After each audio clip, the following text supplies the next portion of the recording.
He's a pushover, he's not assertive, he doesn't know what he wants, he's wishy-washy, he's not strong, he's not an alpha male, he's not experienced.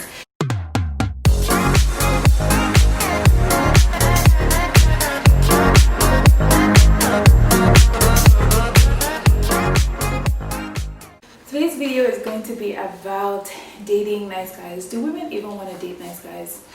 And I came across this video on The Real. I love watching The Real, and I'm so upset that so many of the cast members have left.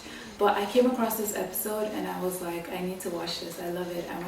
I want to share my 2 cents. Now, I've already watched this video, but we're going to watch it again together, and I want to share my thoughts on whether or not women actually like dating nice men, or if we like the Yoruba demons.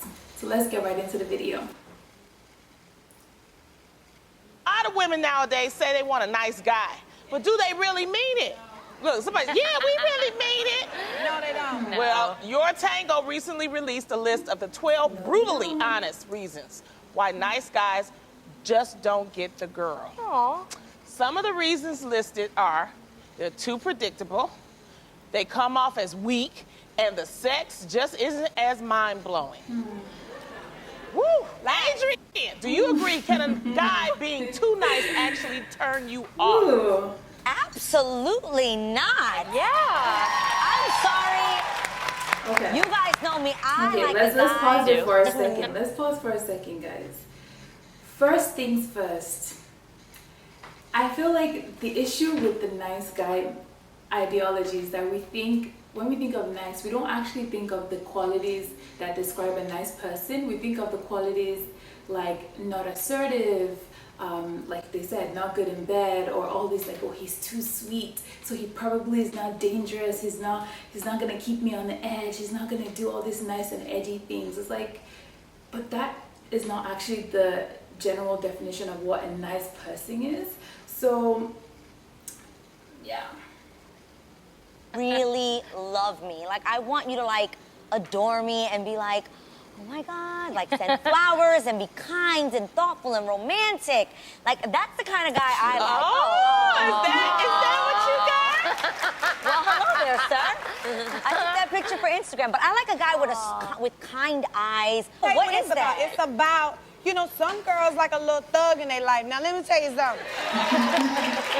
Let me just be honest. I was one of them girls. She's right. Baltimore on these streets, From right? the streets. Right. And so, like, at first, I thought I wanted a little thug in my life until one too many thugs and hurt my feelings. Yep. You know what I mean? Yep. And so then you want a nice guy because you're tired of getting your feelings tramped and rolled all over like you some rolling over. She is so right. Tamar just hit the nail on the head. So most girls, we all, or I'm not gonna speak for everybody, but I'll speak for myself specifically.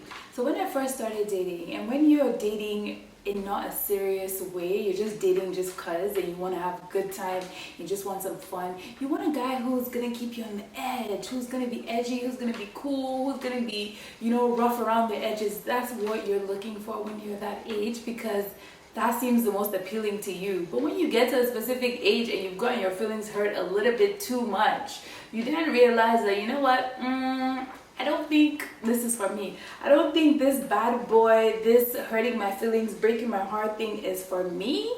Because yeah, I got my heart broken one too many times, and I'm not doing that no more. That's good.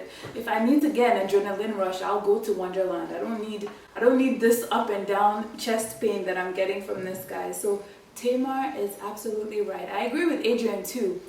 Now, as I'm more grown up, I realize and I appreciate someone who does those nice things. But when I was younger, you gotta go through certain things to learn and appreciate someone who actually is really sweet and kind and nice. So I agree. We had to learn to appreciate the nice guy. That part. I got tired of being disrespected by the players, and I got tired of crying so Tell much. me So about I didn't get burned. it. I got burnt Tell me by a about bad it. boy. So Yeah. I now appreciate a really nice guy. But I will say this about my husband: he's a very nice guy, but he has a little. I feel like some people are very they learn by looking at other people's mistakes, and they learn by experiencing things from others, and they read books and they learn things. But some people are very like hard learners, and I think I'm one of those people. Like, I need to go through the experience for myself. I need to be slapped around with life, not physically slapped around, but like I need to go through all those different experiences to realize that, yeah, this is not for me. And usually it takes me a while. I need to go through it maybe 1 or 2 times for it to really set in, and I'm like, okay, you know what? Yeah, this is not for me. And she's so right. Tamara is so right. Like, the crying part is when you realize, like, why am I even crying? Why am I here if I'm this distraught and this person is bringing me so much not joy, just bringing me so much heartbreak and pain? Why am I doing this to myself? So you just start to sit down and you look at yourself and you say, you know what, this is not for me. This is not for me. I don't like this life. This is not my life. This is not the reason my mother sent me to Canada, to come here and suffer in somebody else's son's hands. Like, nah, fam, this is not for me. I'm not doing it. I don't need it anymore. And then you realize, you know what, I'm gonna put my big girl panties on and look for a real relationship, and not some guy who's just gonna give me that's bad guy. You don't need that. You don't need it. You're better than this. So yeah, better than this. Nice guys get a bad rap because my friend Jared Blandino, my bestie, says it best. Never confuse someone's kindness as weakness. Yes, and I think that's like a powerful statement. So true. And you're right, for some reason, like for me, back in the day, like pre-Jesus Jeannie, really liked the thug. I just liked him like doing bad things. I thought it was hot and sexy, and I don't know why. Like, there was something dangerous about it, but they never brought me fulfillment or brought me to a new. Okay, physical fulfillment is different. Okay, that's different. But growing, like becoming like learning that after high school, I wanted to become a woman, and I couldn't become a woman with these thugs. But For you me, ain't saying nothing because you want you a thug still? I love mine. That's why you ain't saying that? I'm just waiting to. What? I think what the major issue is that when you think of nice and men, those two, like, it doesn't define your ultimate alpha male guy. Because when we think of nice, I feel like the definition that we have in our heads is we think of a guy who's not assertive, we think of a guy who is too sweet and innocent, probably doesn't have experience in the bed or experience in a lot of different things. And so we have that, or pushover. And nobody, like, we don't really want that kind of quality in a guy. So I think that's what the issue is that we're thinking of a nice guy with those negative qualities. We're not thinking of all the good qualities that a nice guy could have, like he's sweet, he shows up on time, he is reliable, dependable, cares about your feelings, cares about your needs and your interests. Like, those are actually the qualities that we should be thinking of when we think of a nice guy. But because we're thinking of, oh, he's a pushover, he's not assertive, he doesn't know what he wants, he's wishy-washy, he's not strong, he's not an alpha male, he's not experienced. So that's what we're thinking. So we're like, yeah, we don't want that.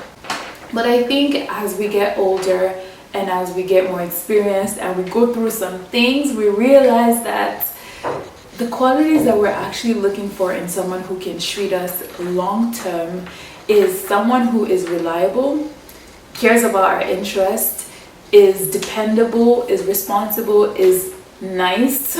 You don't want someone who's going to treat you like an asshole. Like, who wants that? Who genuinely wants someone who's going to be mean to them, is going to be mean to everybody else around them? Like, no, I genuinely want someone who is going to care about me, who's going to show up for me, who's going to plan stuff for me and make me feel special. There's nobody that doesn't want that. But I think that it's just, in all, is that nice guys are going to finish last in the beginning. So you just need to give us at least 5 to 6 years for us to go through all the Yoruba demons. And don't worry, we'll be back. We'll be back when our head has come down a little bit and we realize that, you know what, we don't need it. We don't need the stress. We don't need the issues. We don't need the problems. And I actually came across an article that actually said psychologists did a study and they found out that women actually don't want a jerk for a long-term partner. They actually want a nice guy, but they don't want a nice guy when they're in that playing happy phase, or when they're really young and they're 18, 20, 21 and they just want to have a good time. They want a jerk cool guy. But by the time they become more, their head has come down, they're older, they want long-term dating, then they realize, you know what, I need a good guy. I need a stable guy who's not gonna stress me out, who's not gonna give me wahala. I just want someone who's gonna be a good person. And so if you're a nice guy, just wait for your crush. Give her a few years, her head will calm down, she'll come to you, if you even want her at that point, but she will come to you. But don't worry, you're in a good space. Be a good guy. Guys, thank you so much for watching the video. I hope you enjoyed. I just wanted to share my 2 cents. I really enjoyed watching that video, and I was like, let me share my thoughts on this. Thanks for watching. See you in another one. Bye.